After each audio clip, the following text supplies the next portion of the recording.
Okay, well, I think we're going to go ahead and get started, and we'll probably have some other people that will come in as we are going along. Okay, so my name is Josh Darby. I'm a physical therapist here at TrueMove in Overland Park, Kansas.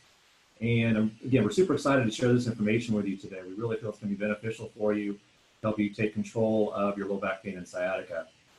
And this is the truth about low pain, back pain, and sciatica workshop. More importantly, it is a way to combat this without medications, injections, and surgeries.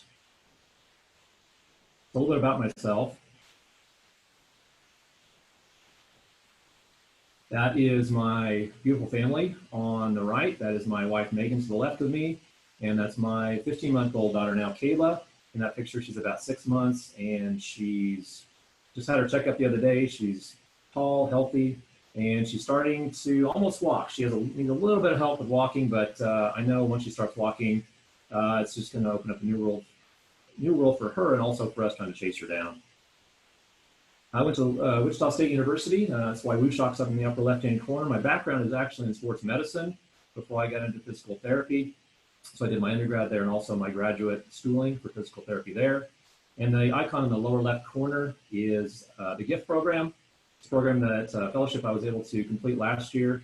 It is for movement professionals, and it teaches functional movement about how everything interacts with each other from the head to the toe. And a lot of those principles that were in the GIFT program we're going to talk about today as far as how we can help you improve your low back pain and sciatica that you may be having.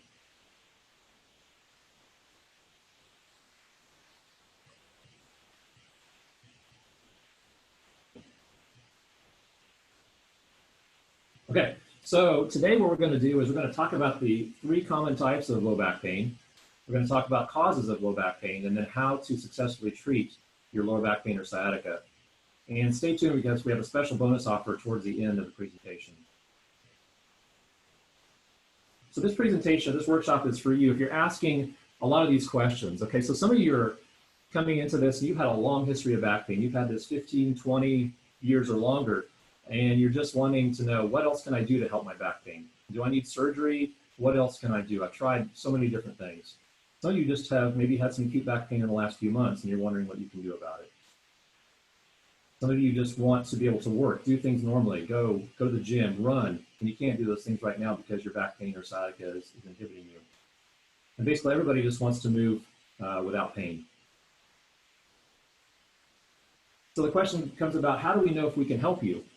And so what I want you to do is think about, in the last 2 weeks, an activity that you have done in which your back pain increased. So you may not have had any back pain or a low amount of back pain, and because you did that activity, it increased. And then rate on a scale of 1 to 10 how bad that was, 10 being the worst pain and 1 being minimal to no pain at all. And then go ahead and type in the chat box and tell me what that activity was. We'll just give you a couple minutes to do that.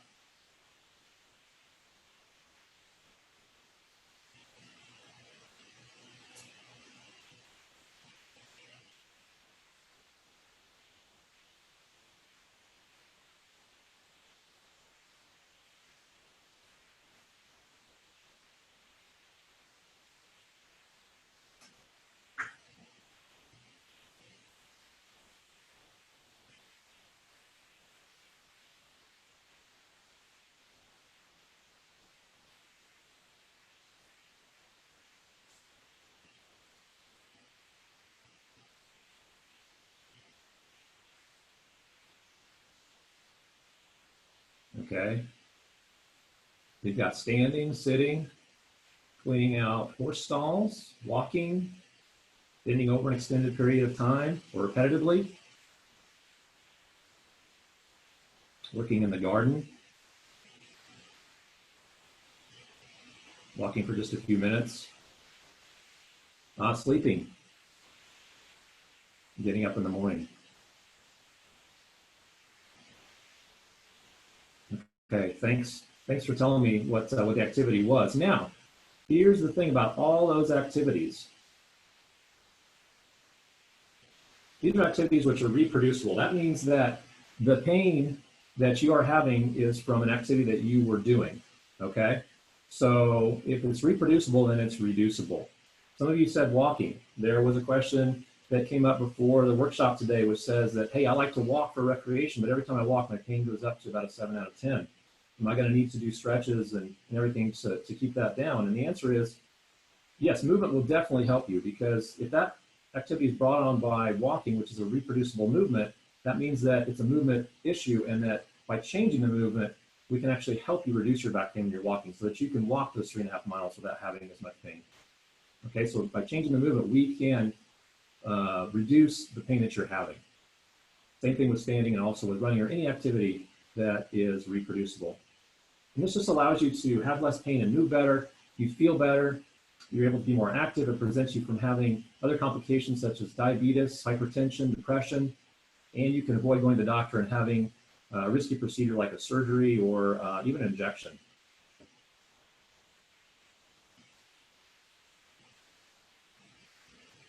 Okay, so there's basically two types of injuries that people have. There's the acute injury, which comes on very quickly, and then there's a chronic injury, which comes on over an extended period of time.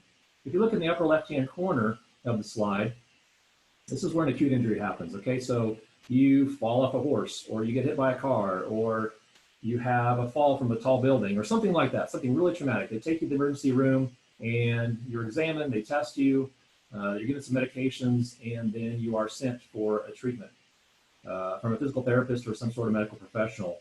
And as you're getting treated, your pain goes down and the cost goes down. So you pay initial cost that's very, very high, but as the time goes on, it goes down. Now, the other example is in the bottom left-hand corner, more for a chronic type of situation, where you start in the green and you might tweak your back. You might be, cleaning out horse stalls, or maybe gardening, and you just tweak your back just a little bit. And you're like, it'll go away. And a couple days later, it does. And then maybe 3 months down the road, it comes back and you do it again, and maybe it's a little bit worse. And you say, well, it'll go away, and it does. And then maybe 6 months down the road, you do it again. And so now what's happening is you're having an injury that's reoccurring. And so as time goes on, it's harder to manage. And then by that time, then you go to the doctor. And the doctor says, I want to give you some medication, and I want to send you to a specialist. And then you go to see the specialist, and they say, let's do an MRI. And then you do an MRI, and now they say, let's do an injection. As you can see, as time goes on, your condition may not get better. And so by the time you're at that red arrow in the upper left, right-hand corner, you have chronic pain, and you have spent a lot of money, and you still don't have answers, okay? And we want to be, as the musculoskeletal disorder specialist, physical therapist, we want to be those people that can cut that off at that green part and not get you to that red part up in the upper right-hand corner. Basically in life, what you can do is you can do 3 different things. You can ignore a problem, which is what everybody does. I do it. That's the case where you tweak your back and you say, it'll be fine. It'll go away. My mom has, low back pain. My dad's had low back pain. It's just kind of in my family history, okay? And we make excuses like that, but really doesn't ever solve the problem. The second thing you can do is you can alter the problem. You can take medications, or you can have an injection, and what those things will do is they'll mask the pain for a while, but they never get to the underlying cause, and your pain relief is never where it goes away. It's always going to be there. The third way to handle a problem is to change it, and that's why you're here today, is because we feel like we can help you, equip you with the tools to change the low back pain and sciatica that you're having and help you get back to the things that you really want to do.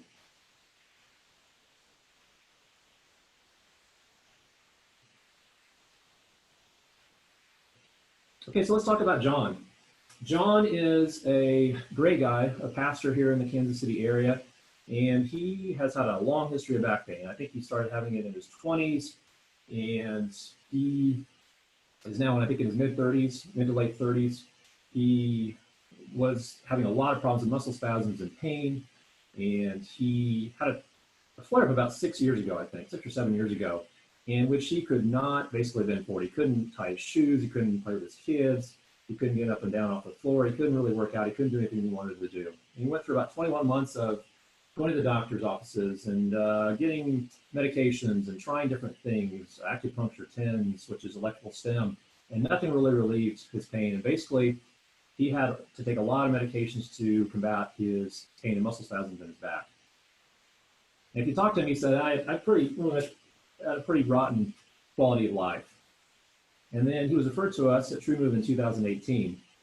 And working with a physical therapist that specialized in back pain and sciatica, they were able to identify that his trunk or his upper back and his hips weren't moving very well. And this was putting a lot of strain on his lower back. So through the work of the therapist working with John, they were able to correct his movement issues, get him moving better in his hips and upper back, and then he was able to move better in his lower back with less pain. And now he is not taking medications anymore. He's sleeping better. He feels better. He was able to avoid surgery, and he's actually able to coach his children's soccer team last year. So why am I teaching all this stuff to everyone? Well, I think we have an epidemic right now going on in our country as far as low back pain goes and sciatica. We see surgeries are on the rise about 150% every year. Lots of people take pain medications, narcotics that are can be dangerous at times, and a lot of people overdose with these medications. And people go to the doctor because they have low back pain. In fact, it's the number 2 reason why people go to the doctor. But doctors aren't trained in movement. They are trained in other specialties, and they do a wonderful job at it. But movement is not one of them. And we want to position ourselves as the movement experts that can help you get back to doing what you want to do very quickly. And we want to empower you with the ability to do that. So again, stay tuned for the special bonus that's going to come up later on the workshop as we go along here. Okay, so a lot of times we get a question about what is sciatica.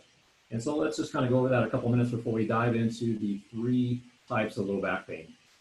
So sciatica basically just means that my sciatic nerve is getting compromised somehow, either through compression directly on the nerve or through inflammation, more of a chemical reaction. And so what exactly is the sciatic nerve? Well, the sciatic nerve is this big, thick yellow thing on the right-hand corner of the screen. Okay, so there was a question that was posed before the workshop where somebody asked, well, why, if this is coming from my low back, why do I feel in my legs? And here's why. So if you look at the lower part of the back here, there's actually the sciatic nerve starts in that area, picks up branches from the lower parts of the back, and then it actually comes together and forms this big thumb-sized nerve that goes all the way down the back of your leg. Okay, so when you have back pain, you irritate the nerve in the lower back, and it will shoot down your leg, and that's why people have pain down their leg with sciatica. It goes all the way from the hips and butt down to the foot. Okay, kind of think about it like as the kink in a hose. Okay, you've got a hose, garden hose, and the water's flowing through it. You just basically shut off that hose, and what happens? No water goes through it, right? So this is what happens with the blood flow. There's no blood flowing in there, and so what happens is you get numbness and tingling, and also because of the chemical reaction, you get pain that shoots down your leg as well. There was a question from a gentleman that posed this. He said, well, how come I have sciatica in my leg if I really didn't have an injury? It just kind of came on and it's been lasting for over a year.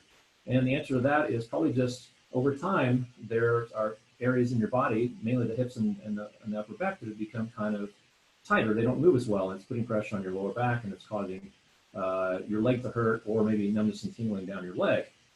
And if we get that area moving in the hips and in the upper back, then it will take pressure off your lower back. So the sciatica can be reduced by movement, and so definitely a very treatable thing. Okay, so let's dive into the 3 types of lower back pain. Now, the great thing about this is that with the 3 types of lower back pain that we're going to talk about, you're probably going to identify with one of these 3. And if you identify one of these 3 types of lower back pain, you've got a 90% chance of decreasing either your pain or your sciatica in your lower back. Now, there's 10% of you that may have to actually get another intervention, but 90% of you will find some sort of relief with either of these conditions. Okay, so let's talk about these. Herniated disc, SI pain, and stenosis. So the first one is a herniated disc. Herniated disc, bulging disc, very similar type things. Now, the people that have this are usually in their mid-30s, and they're usually a younger population. If you were to image them with an MRI, they would show probably a disc. Sometimes they have pain in their back, sometimes it goes down their leg. A lot of times when these people have, when they bend forward a lot, or if they sit for a long time, or first thing in the morning when they get out of bed, they have lots of pain. That's when the pain is probably the worst, and they'll shoot down their leg. You're going to see these people, they like to stand a lot. In fact, you've asked them to sit down, and they're like, no, I'm good. I'll stand for a while. They like to stand and walk because that actually makes them feel better. They also like to extend back because that actually takes pressure off of their lower back. And you could have pain, numbness, and tingling down your leg with a sciatic nerve compression or the inflammation. Okay, so I have a question for everybody. Can you heal a nerve? Or I'm sorry, can you heal a disc? Okay, so type in either yes or no in the chat box if you feel like you can heal a disc.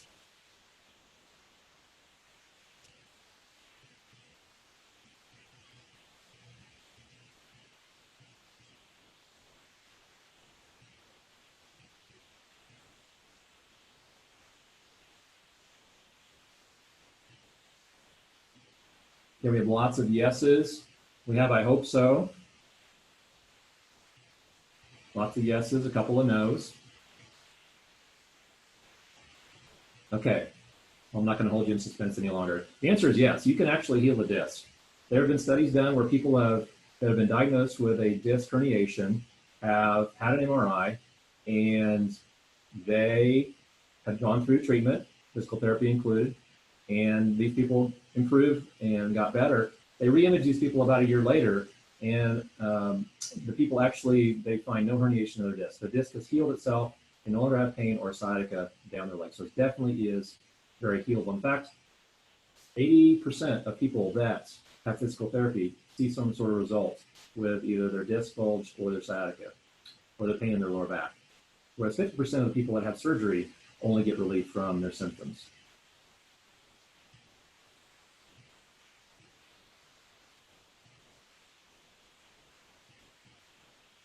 Okay, so the next type of back pain we're going to talk about is the SI joint or the sacroiliac joint. Basically, this is what you sit on. This is your butt. Okay, you've got the broad sacral bone. You've got the two big hip bones in between there, and a lot of times people will say with this. Now, this is a very wide range of ages of people that have this. It can be a teenager up to a grandma, 70, 80 years old that have this. If you're younger, you're probably going to have more of a land, a fall. You're going to bruise that area. Sometimes a twist or a torsion type injury. If you're a little bit older, it's going to be more of just kind of a stiffness that you have in that region. And now, as far as imaging goes, these are not imaged very well at all. It's very hard to see any sort of SI irritation on an X-ray. People that have this will often say, my pain is right here in my tush. It's right here on this side, very localized. Sometimes it will go down the back of the leg a little bit, but not very often. If it does go down the back of the leg, it's only going to be to about knee level. Sometimes it refers to the front part of the hip and thigh as well. You'll always recognize these people because they'll always be sitting on one cheek, but kind of you lean to one side, because if they sit on that affected side, it really, really hurts. Transitional movements like getting up and out of a chair, out of a car, walking downstairs, these are the types of complaints that people with SI joint pain will have. And what happens basically is that joint just gets very irritated and inflamed, and they have pain. With these people, a lot of times what you can do is we look to correct the pelvic rotation that they have. A lot of times they'll have a pelvic bone that may be a little wonky or whatever, and if we correct that, it really helps with their SI joint pain. Okay, so it's time for another question. Can SI joint pain be healed? And I'll let you type in yes or no in the chat box.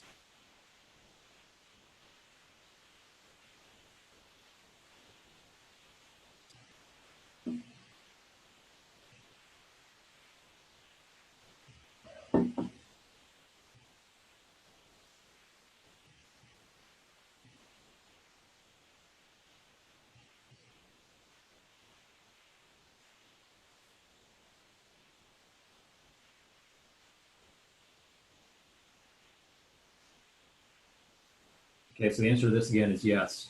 Absolutely, SI joint pain can be healed. And usually it involves some movement that we're going to talk about today, in addition to some manual work and some re-education of the muscle, but yes, it definitely can be helped. Okay, before we move on to the next slide, we talk about the third type of lower back pain or lower back pain. I want to encourage everybody, if you have any questions for us or me, that you type it in the Q&A box on the workshop today. We've got some therapists, our staff therapists here, Ethan McCoy, Drew and Kim will be on there, and they can answer your questions during the workshop, and then we'll also have a Q&A after the workshop as well. So if you have any questions, go ahead and put those in, and we can have them answer them for you. Okay, so let's move on to the third type of back pain. And that is stenosis. Stenosis is just a big fancy word for arthritis. It can also be called degenerative disc disease as well. And if you're over the age of 50, then this is what you have about 97% of the time. And you have pain with walking and standing. But when you sit down, that makes you feel a lot better. Okay, so a lot of these people will say, oh, these are people actually that you see at Costco. Okay, so you see them at the grocery store at Costco, and they're walking around with a cart, and they're bent over the cart. And you just want to know what's going on with them. Well, when they lean forward, that actually opens the space up in their back. And so they get the relief from the compression that's going on in there. And so they feel a lot better. A lot of times they'll tell you, oh, I can only stand for about 15 minutes and I got to sit down. When they sit down, they feel better. Their pain goes away in a matter of about 5 to 10 minutes. Okay. So if you get an MRI of these people, it would basically show that they have arthritis or stenosis in their back. Okay. So this is just a picture of what this looks like. The two bones on the right, there's the disc in the middle, and as we age, we shrink a little bit. Okay, that disc space becomes smaller, and it puts pressure on the nerve that's to the left there in the yellow, and we just have pain. They do not like to extend back. They don't want to extend back at all. That hurts them a lot. Okay, so when we see something like this, we like to bend them forward because that makes them feel better. So if you have stenosis or narrowing of the spine, there's three ways to make it worse. You can extend back like we talked about. So if it's on my left side, I'm side bending to my left and I rotate to the right. That will close down that space even more. So as therapists, what we do is we go the opposite way. We say flex forward, side bend the opposite way, rotate same side, and that makes a lot of the people's symptoms go away. I touched on this earlier, but the success rate of lumbar surgery is only about 50% right now. So you got a 1 in 2 shot of decreasing your symptoms significantly, whether it be sciatica or lower back pain. Okay, so there's got to be a better answer. And so what we find with physical therapy is that we have that 85% rate of success. So if you go in and have physical therapy, you've got a better chance actually of getting some relief from your lower back pain than surgery. And this is really exciting for us because as movement professionals, we know that we can help you reduce your pain and sciatica, and we can help you get back to the activities that you want to get back to doing. Okay, so oftentimes I get this question from people, and they say, Josh, should I get an MRI? Do I need to get an MRI in my back? And so let's just look at this slide here. So if you look on the left side, there's a lot of fancy terms here. Disc degeneration, that just basically means arthritis, all the way down to spondylolisthesis. What I want you to just focus on is look at the age on the top of the people and the percentages of the people that have disc degeneration. And not surprisingly, as you age or you get older, that goes up. Okay, now interestingly enough, the people in the study were asymptomatic. That means that they have no pain and no sciatica. But yet they've got, at 70 years old, 93% have disc degeneration, but they have no pain. So what does that say? Is my X-ray or MRI lying? And the answer to that is, no, it's not lying. It's just that we have to, if somebody comes in and they say, oh, I've got disc degeneration or I've got disc bulge, we have to figure out what the cause of their problem is to help them get their low back pain and sciatica reduced. Okay, so the MRI is not lying. We just need to figure out the cause of the problem and assess it and treat it so the patient can get back to doing the things that they want to do. And again, if you're over the age of 50, you got an 80% shot of having disc degeneration, but you won't have any pain. Okay, so let's get into the 3 most common causes of lower back pain and sciatica. And this is where it gets really exciting for us as movement professionals because this is really where we can make a difference with you. Let's dive into this. Okay, so the lumbar spine is got a great design to it. Now, really, as far as like degrees of rotation, that's really the one thing we want to focus on today because you only have 5 degrees of rotation, so that's not a whole lot of rotation in your lower back. Okay, this is where people get into trouble. Now, if you think about it, how many things do you do where you rotate throughout the day? I mean, there's a ton of them, right? That you do throughout the day, and that you rotate. It's only 5 degrees of rotation. So here's where, here's the big culprits, okay? These are the big causes. Okay, the feet, the hips, and the upper back. So if we look above the lower back and below the lower back, these are the areas that can be problems for most people. Okay, so this slide basically shows how the muscles that are in the lower back also cross down into the hips, okay? So if my hips are tight in any direction, that can filter up into my lower back. So when it's movement professionals, when we see somebody and we see that they have some lower back pain, but they have hip restrictions, we're like, ooh, we're excited because we know we can make a difference with this person. We can get their hips moving, and that's going to help their lower back. It's going to take some of that load off of their lower back. And the feet are big players too. Okay, so if you look at the guy on the left, he's got a collapsed arch on that side. So every single time his foot hits the ground, it's going to affect his knee, his hip, and his lower back. And look, even it affects up into his lower neck. Okay, so foot position is super important because if you look at the person on the right, then their feet are leveled out. Okay, so they're equal. And then they don't have that stress on their knee, their hip, their lower back, and nothing to their neck. So feet, where it starts from the ground up makes a huge difference. Okay, in this slide, what I want you to get out of this slide is that the spine goes from the cervical spine or the neck all the way down to the lower back. Okay, and in the middle is your thoracic spine or your mid back. The mid back has a huge influence not only on the lower back, but also in the neck as well above it. One of the big, huge rocks that we look at as therapists. Okay, so if you're tight and stiff in your upper back, it's definitely going to filter down to your lower back and cause problems there. Okay, so there's the so what factor. Okay, so why is it so important that my hips and upper back move?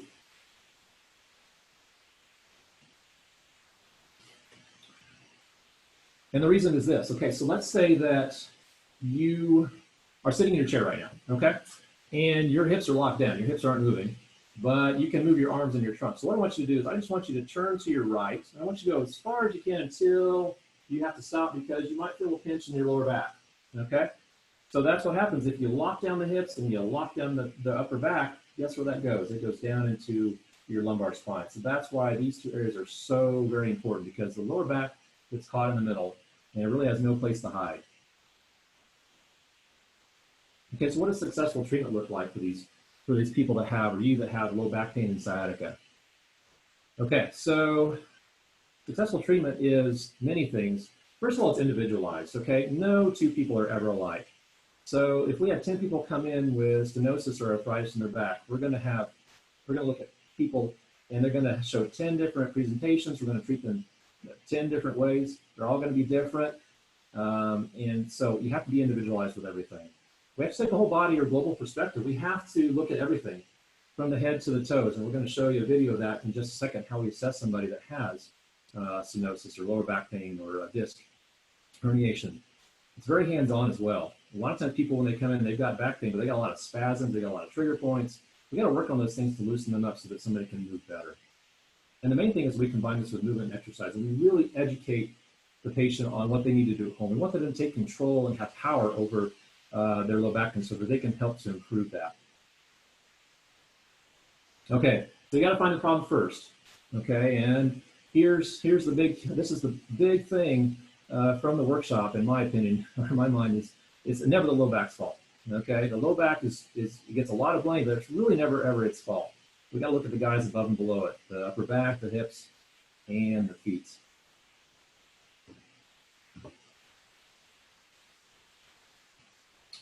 Okay.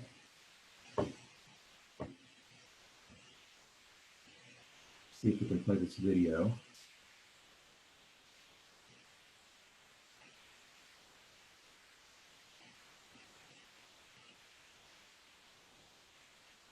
I'm having a little trouble playing with this video right now. Apologize for that.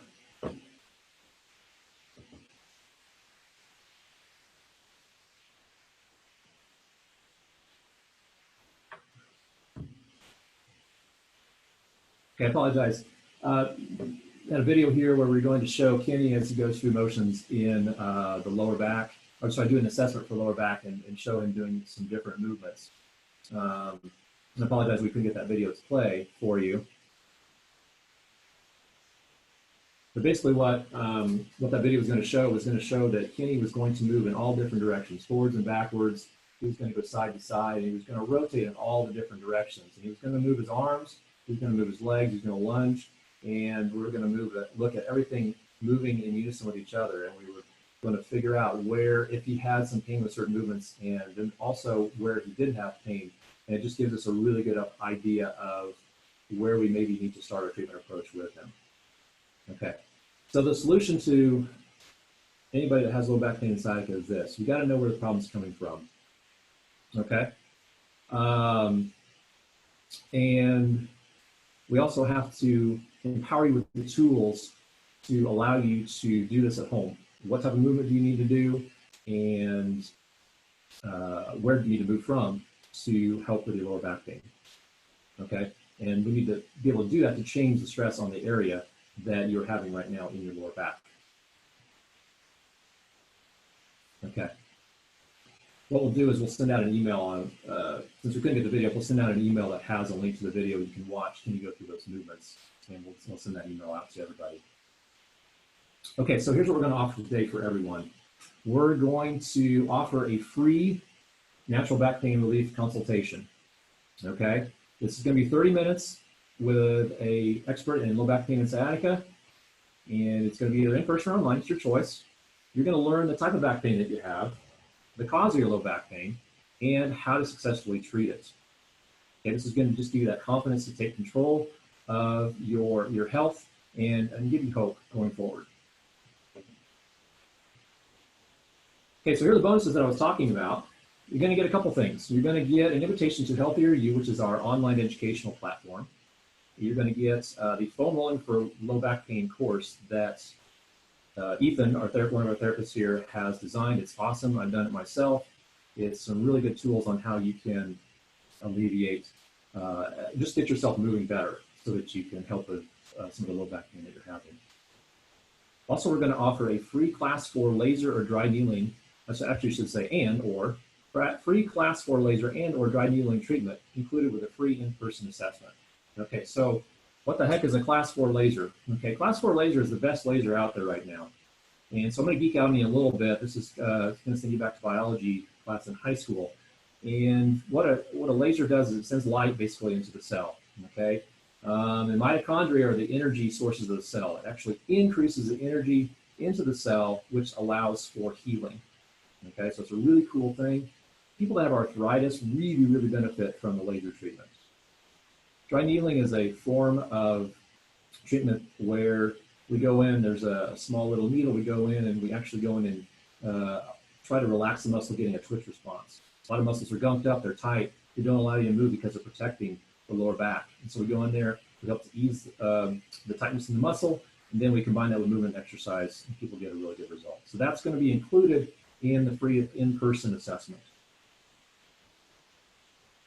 Okay, so just to recap, you signed up for the workshop today, and you got on the webinar, the workshop, and you've heard me kind of talk about low back pain and sciatica for the last half hour, and you've learned the types of back pain, the causes, and how what successful treatment is going to look like. Okay, there's 3 different ways that you can handle a problem in life. You can ignore it or alter it. Neither one of those usually ever works, or you can change it. And that's what we want to help you do today.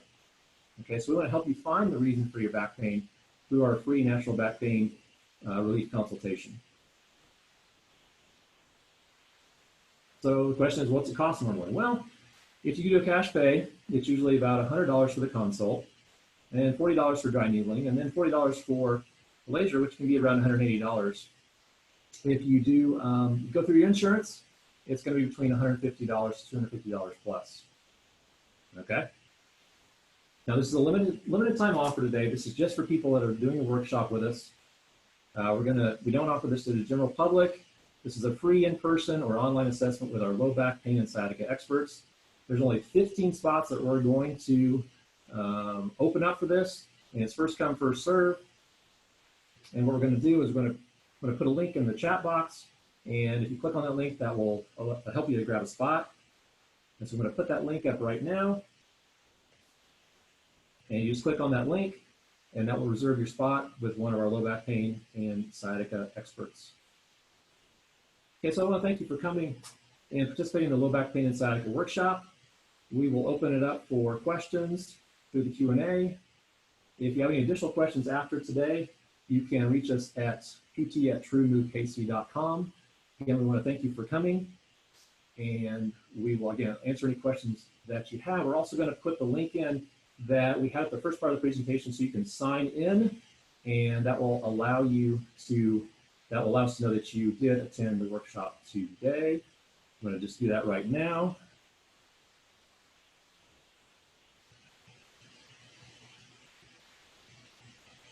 Hold on just one second as I do that.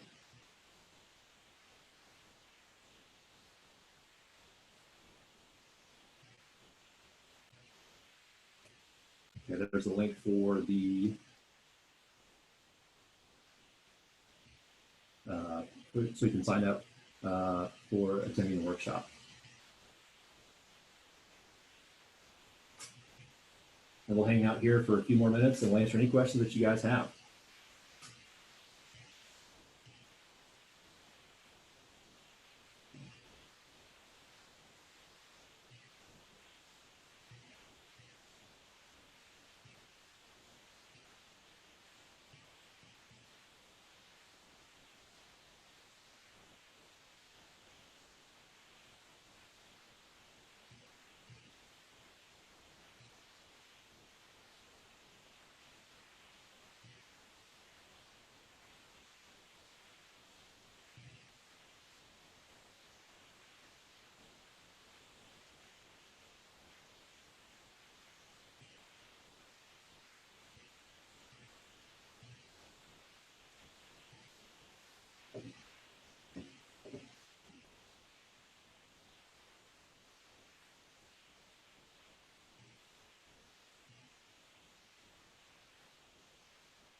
Okay, Patrick, I'm going to just answer your question here live. What is the best way to sleep with lower back pain? Any position you can get in that's comfortable. It's a really tough one. Sometimes people get relief from sleeping on one side or the other with a pillow in between your knees. A lot of times, if you can keep the lower back neutral, that can help. Sometimes people like to sleep on their back with a pillow underneath their knees, get the curve out of their back. That can sometimes be helpful. Usually don't recommend that you sleep on your tummy because that can put a lot of compression on your spine. But if that's the only way you can do it, then you can maybe put a pillow underneath your tummy and you can sleep like that. I'd say any position where you can find comfort is the best. And a lot of times you have to change positions. But just try some of those different positions to see which one works best for you.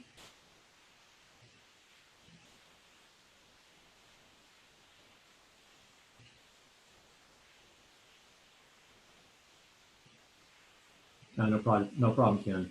No problem.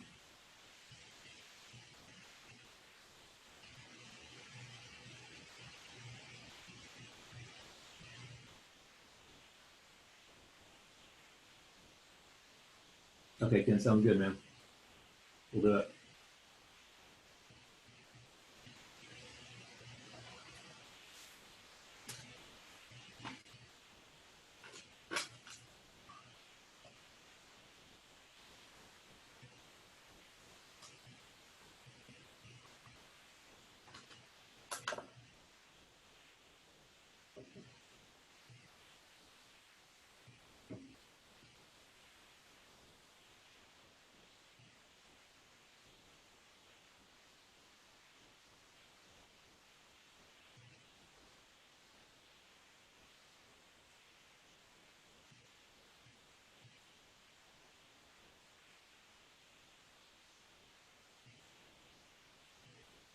Clemmy, your question about a mattress.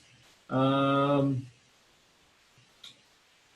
would say a mattress that usually, if you have lower back pain, you want to have usually a fairly firm mattress. You want to have something that is firm so that you don't sink in. I think you need some good support. There's several out there. I can't recommend a certain brand or anything. I know Select Comfort is a super expensive one where you can change the type of firmness that you have in there. But I would recommend that you try a bunch of mattresses and see which one fits you best.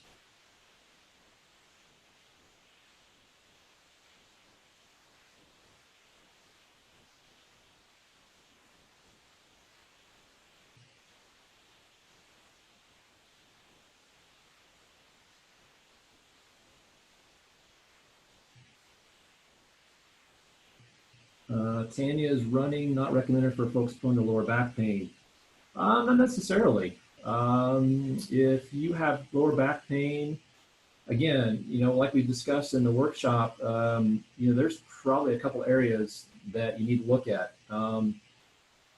You could have a foot issue. You could have a foot that collapses in a lot, and you don't have good support in your arch, and that's not allowing you to support that load as your foot hits the ground. It's going up into your back. You might also have some hip tightness, or you may have some upper back tightness. Those three areas we want to really look at. And so once that running is not recommended, it may just be a biomechanical issue where you need to correct what's going on above or below. And then, if you correct those things, there's no reason why you couldn't start running.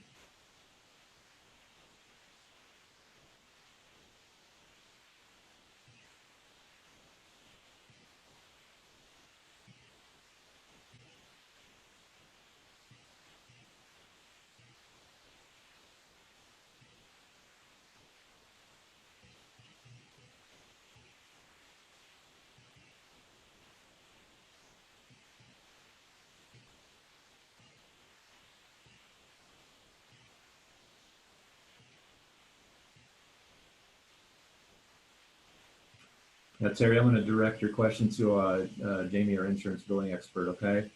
Um, so, actually, Terry, I'm going to get Jamie's information for you, and I'm going to have her probably contact you about that. Um, yeah, you have to go to your primary care physician first since you're on Medicare. They're going to want to they have to give you a script to come to therapy. Yeah, but we'll get that. We'll look at that, the cost, and we'll also uh, once you get that script. But come in for a free assessment. Come in for that free assessment. Let's see if we can help you first.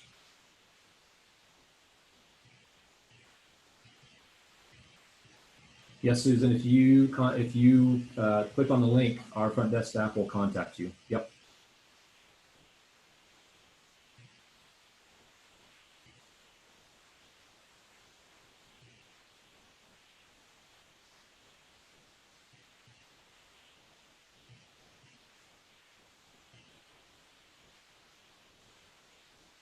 Terry, I'm gonna paste a link here where you can contact our billing expert. You can contact her directly at billing@truemove.com, and she can answer your questions as far as cost goes.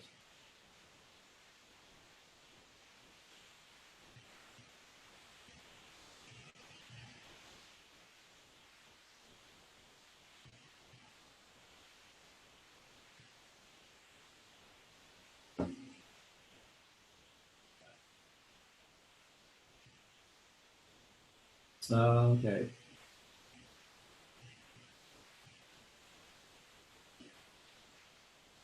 Patrick, okay. Low back pain translates into hip pain. What's a neutral position for the hips? Usually we call neutral position for the hips 90-90, 90 degrees of bend in the hips and 90 degrees of knee flexion. Okay, so if you were to sit, if you're sitting in a chair, that would be considered a neutral hip position. Okay, your right angle, your knees and your hips are at right angles to each other. If you lay on your back, then you would put pillows up underneath your knees, and if you can get your those pillows to bulk up underneath your knees, you can get into a 90-90 position. If you're laying on your side, then basically it's a 90-90 position too. So you're laying on your side, your basically your um, knees are almost up even with your lower back. Okay, so basically just take that position we talked about, sitting at a 90-90 position, and just do it on your side. Put the pillow between your knees, laying on your side.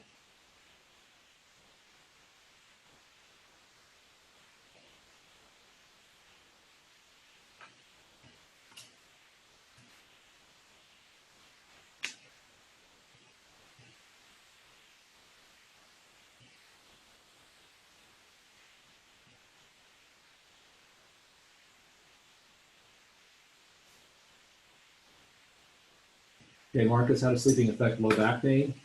A lot of times sleeping, if you have some sort of inflammatory issue or swelling in your back, it's going to make it stiffer when you get up in the morning, because when you're sleeping, you're not moving. Okay, so that fluid just sits there and it doesn't move a whole lot, and then that's why you wake up in the morning and you're stiff. Okay, if you have a disc issue, a lot of times the disc will swell up with fluid overnight because you're not putting some compression through it. Okay, so that's why you feel if you have a disc issue, that's why you feel the worst in the mornings. Okay, so a lot of times people will have stiffness first thing in the morning, especially when they sleep all night. Hope that answers your question.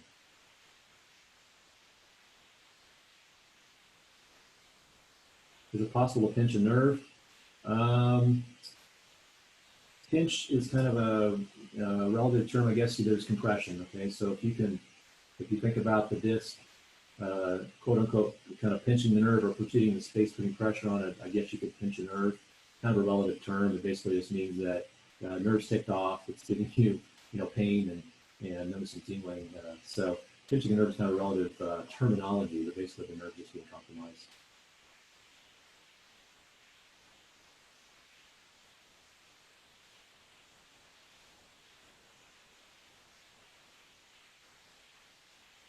Unpinch, right, right.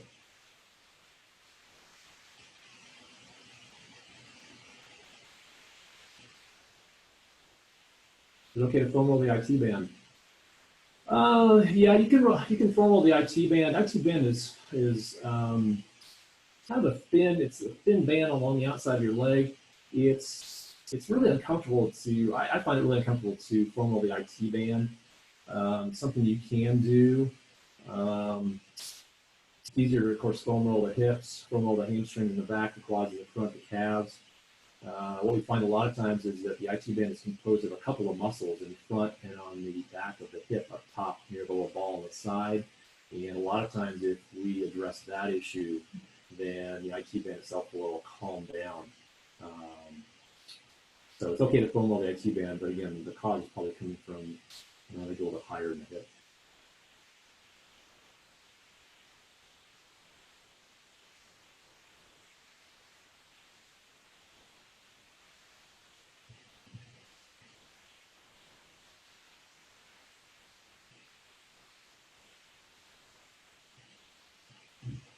Okay. Mark, is a better way to sleep, wake up with pain in your hips. Again, whatever way you can sleep that's comfortable. Again, I think just overnight, though, you get that increase in that stiffness as the fluid just kind of accumulates there. And just try and find that comfortable position. You're laying on your side, pillow between your knees, on your back, pillow up underneath your knees.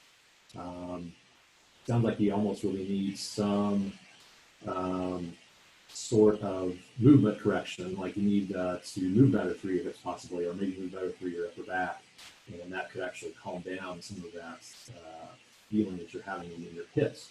A lot of times the lower back will radiate pain into the hips, and it's usually because a lot of times the hips aren't moving well, but the back takes you in that pit, and so if the hips move better, that can make a difference for your lower back pain and also your hip pain as well.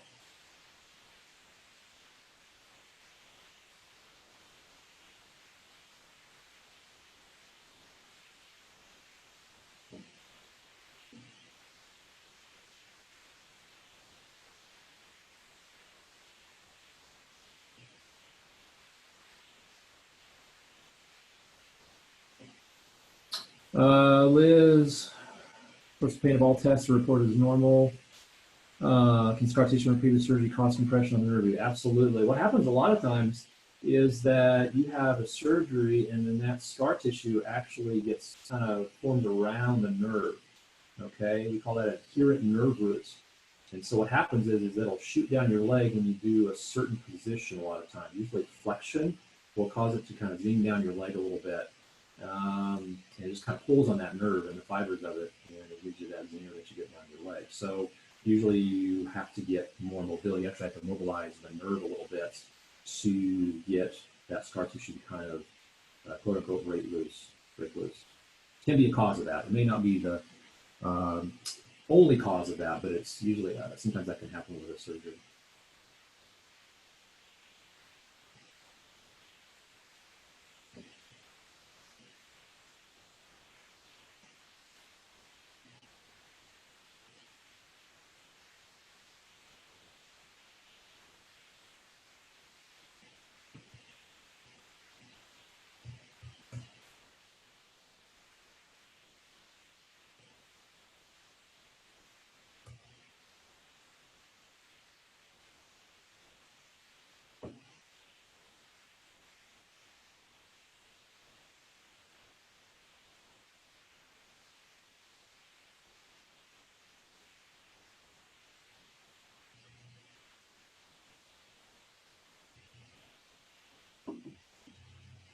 Okay, just hang on a couple more minutes here, and if anybody has any other questions, feel free to shoot them at me here.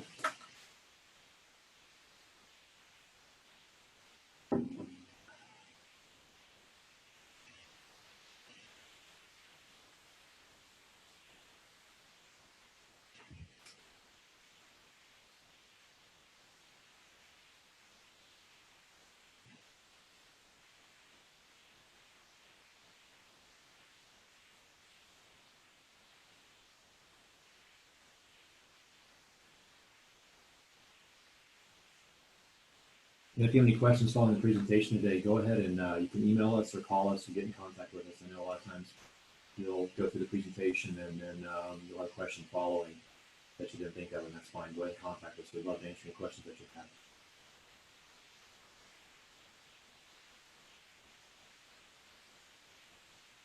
Okay, we'll wait until about 2 o'clock. It's about 4 minutes from now, so if you have any other questions, go ahead and shoot them this way. Otherwise, And we'll go ahead and jump off of here at 2 o'clock.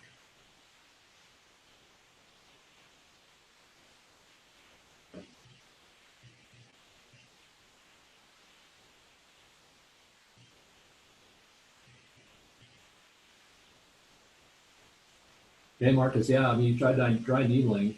The laser, man, I'm telling you, that laser is an awesome treatment. That class 4 laser, I don't know. I'm always a little skeptical sometimes of new ways to treat things, but this laser, man, I think it's the bee's knees. I think it's pretty cool stuff. So yeah, I definitely try that laser out. That's something that John, if you remember John's story in the workshop, John, we used the laser and some dry needling on John, and that made a real difference for him. It really can heal tissue pretty well.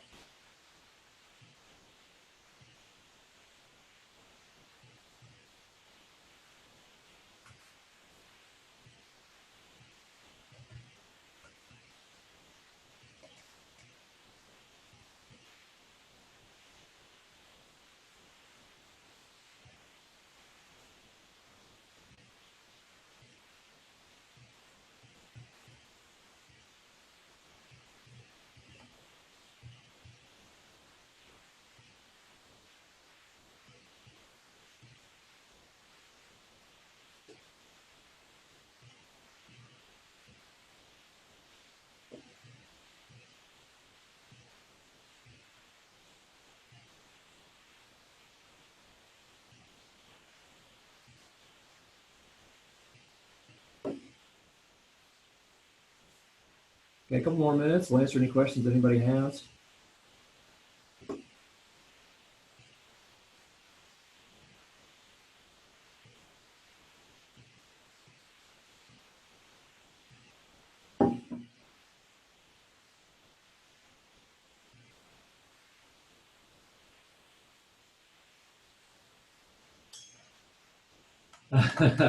Can we open an office in Lawrence?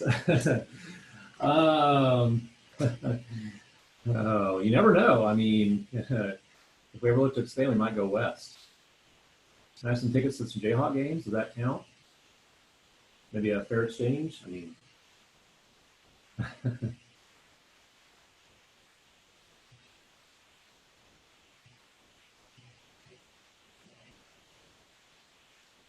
I'm not even a Jayhawk fan, but Marcus, I would take some Jayhawk tickets, that's for sure.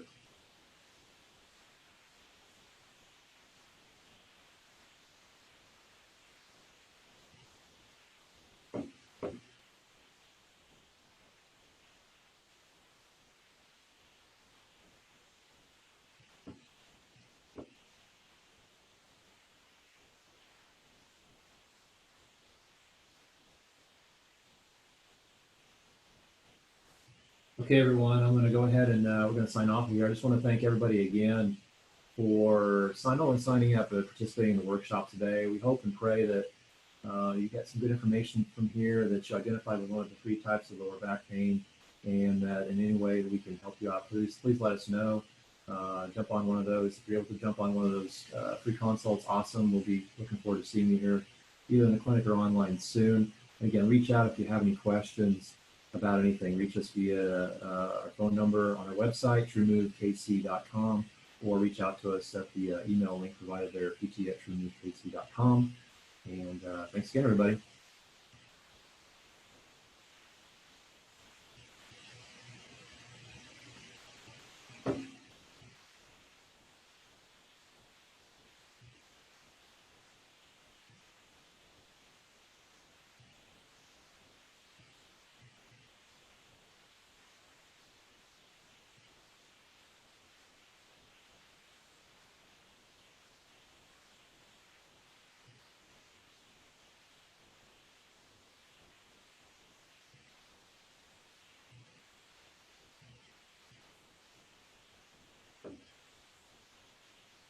Clemmy, I just now saw your message. Okay, sorry about that.